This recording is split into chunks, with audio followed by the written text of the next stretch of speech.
really from any one city, which is hard to explain to people if they ask me where I'm from. And I got myself a watermelon juice with some mint and lime, so that's super cool. And then Charles got some more coffee. In the States that you're going, oh, I love this Egyptian artist, right? Mm-hmm. But we still have frontiers of music to find in this planet. On this episode of vlog number 2.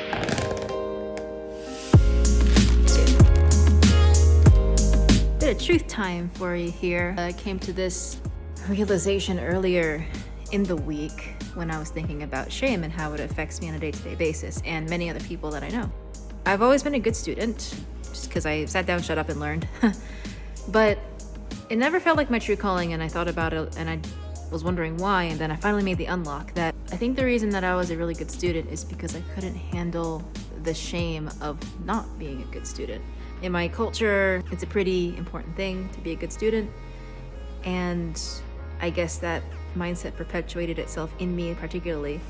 And while I did enjoy school, I enjoyed the retention, I enjoyed learning about things that I liked, but I was still getting A's in subjects I wasn't a fan of just because I didn't want to experience the consequences of not getting that A or that good mark.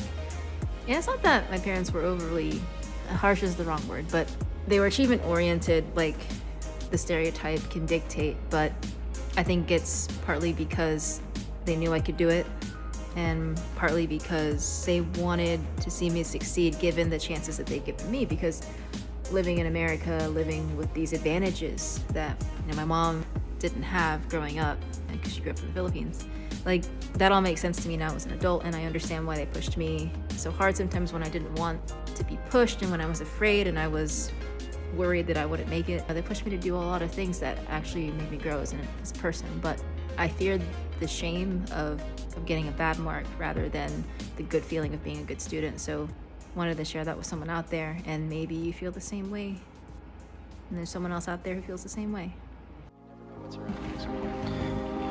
Well, another rainy Monday. Hey guys, so we are recording the intro for our most recent podcast where we highlight Sherman Coleman. I haven't done an intro in a little bit, so I felt a little bit rusty, but it's all about iterating, right? So that's what we're doing. We're just sitting here and getting everything out on the podcast channel. And to introduce to you Sherman Coleman.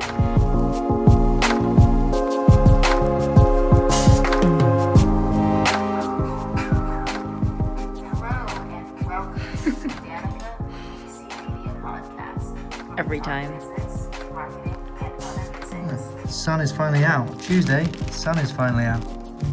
Horas, look at that. So Charles this morning sent a tweet out asking Chattanooga Twitter space, he wants to follow one of the big football clubs here. Football meaning soccer, sorry. But what were the two teams? The Chattanooga Football Club and Chattanooga Red Wolves. The Red Wolves seem to be a new team, and the Chattanooga Football Club's been around for about 10 years. It's kind of a cool concept because they're fan-owned. So they did a share offering last year, so it's owned by the fans, which is pretty cool. Alright, so today's Mardi Gras.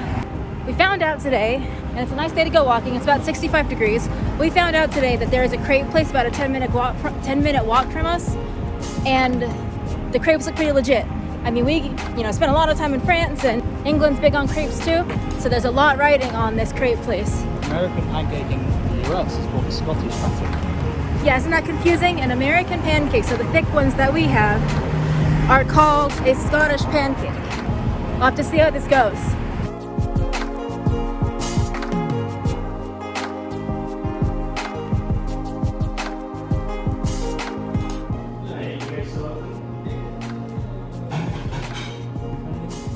Just the water bottle is fine. Yeah. Oh, that's fine, yeah. This is fine. We lived in France for 6 years. Okay. And it looked really, really great online. So. Hey, I mean, yeah, we do all right. All right, so I stalled for like a couple minutes, and Charles finished it. How good is it? Really good. Yeah? I haven't started on mine yet, so we'll have to see. It's a very good, English pancake. Yeah? It is True to life, right? an English pancake. Yeah. That's awesome. Okay, so I'm having my first couple bites of this, and it is legit. really delicious. All right, so there's this red bus parked outside, and well, yeah. I mean, I thought it was just a random English red bus parked outside, but it turns out it's actually a lounge where you can go in and like eat stuff. You can go in here and they've got like tables in here and stuff. This is cool. Oh yeah, so it's like fitted out. Got like some Union Jacks over here. What a great view though. I guess you can come up here, stand a bit, maybe have some drinks. It's so cool. Of course, gotta get a spot of coffee too. Well, I'm not gonna get coffee, you are.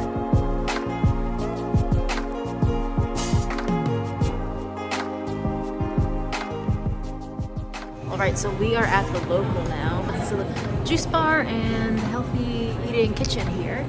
And I got myself a watermelon juice with mint and lime, so that's super cool. And then Charles got some more coffee. So we have a meeting here. We're waiting for them to get here. They're a couple minutes late, but no big deal. We're enjoying our time, aren't we? Yeah. All right, so we're on the way back to Frederick. We're finishing up some work this morning for some clients. So we're looking forward to seeing a lot of people tomorrow. Got some meetings going on. Right before we left, we picked up some craft beers, some local craft beers from made inside Chattanooga for Dave Stroh. We're headed to his house later this week for a party. So, and he's a big craft beer fan. So we'll hope that he likes what we got him. Until then, got a long trip ahead. So see you in Frederick.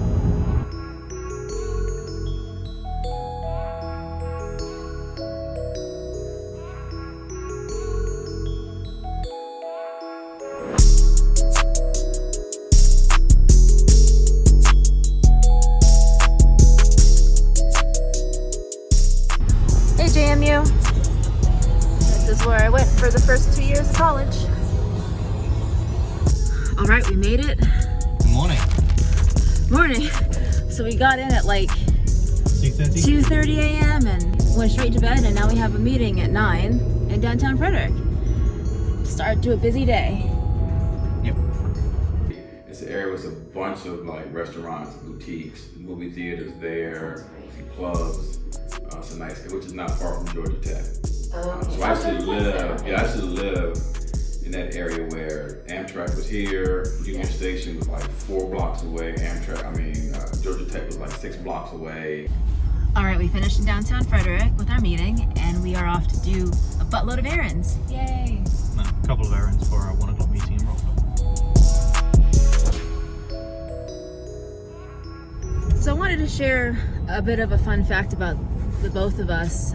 Being a military kid when I was growing up, I'm not really from any one city, which is hard to explain. You know, where do you classify where you're from? Where you're born, where you spend the most time, where you feel culturally significantly connected to? For me, that probably is Maryland, because I've spent the most cumulative time here and I met Charles here. But because I'm a minority as well, there's always that tinge.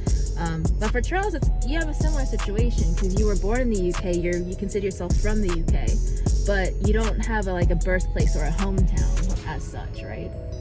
Yeah, I mean, my parents moved around quite a lot, so I don't remember the town like where I was born, and then bounced around a lot. So my real affinity with the UK is where the rest of my extended family is still based in Coventry. I technically live there, but that's my connection to the UK. But I can't really say my hometown is Frederick, even though I grew up here from the age of 7, because I'm not American. For us, it's a bit of a gray area when you put hometown on like a form or something, and you don't really belong to any one place. If you're like us, let me know. I'd love to chat about it.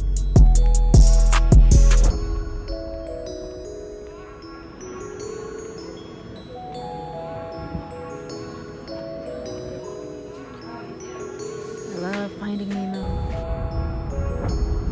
All right, we're in Rockville, meeting number 2. And we're gonna get some filming done today, so it's possible you're gonna get to see a snippet of that as well. David? Yes. Thanks. All right. Hey. There's the Southerners. Look at us on time, by the way. If sump pump fails or if a toilet or drain backs up, you have that coverage. Not all. That's an additional coverage on a homeowner's policy, which we put on all of our. All right, so that went pretty well. We did a lot of video. I know that I'm gonna have a lot of editing to do later for one of them, but it was a fun group. They always are. Developing relationships with your clients in a really authentic way is super important. So on to our next meeting that we're late for in Newmarket. So back on 270 we go. Just finished the meeting at Newmarket. Things are running a little bit behind, so we're actually late to our next networking event over back in Frederick. I feel energized with all the ideas I'm coming up with for creating content. Like, that's where I really feel good. So at the end of the day, I'm gonna fall in bed and sleep for a while, but it's all about the incremental things you do, little by little, day by day, brick by brick.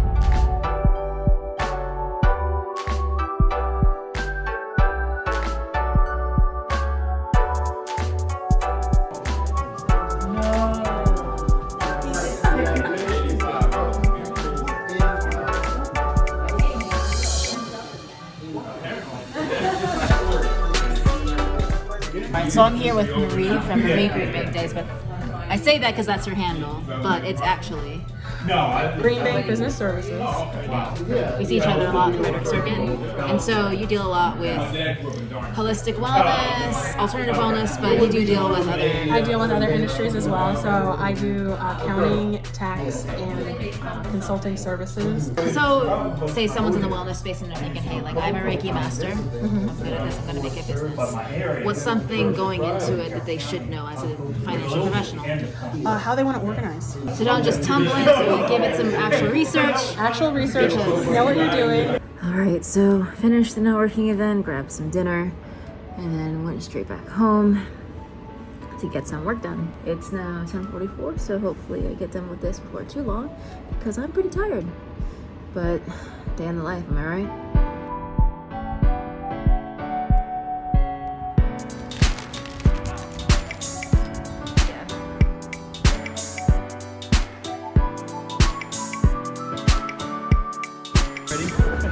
Hey, what's up? Hi. Good to see you.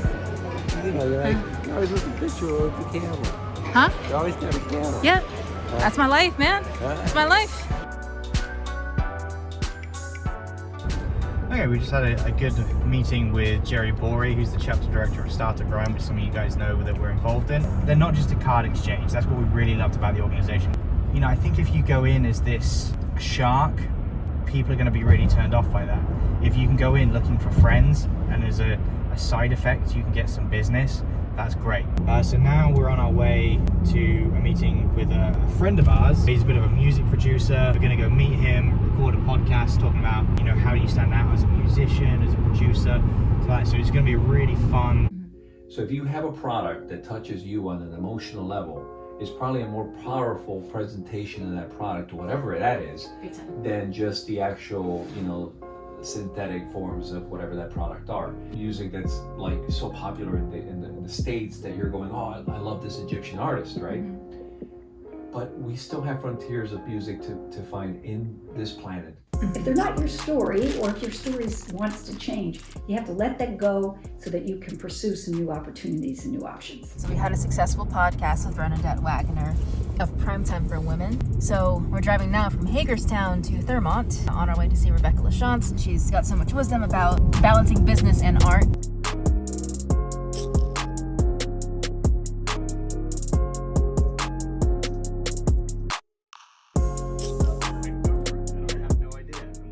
Try it. If it doesn't work, okay, you tried it. You know what part of it didn't work.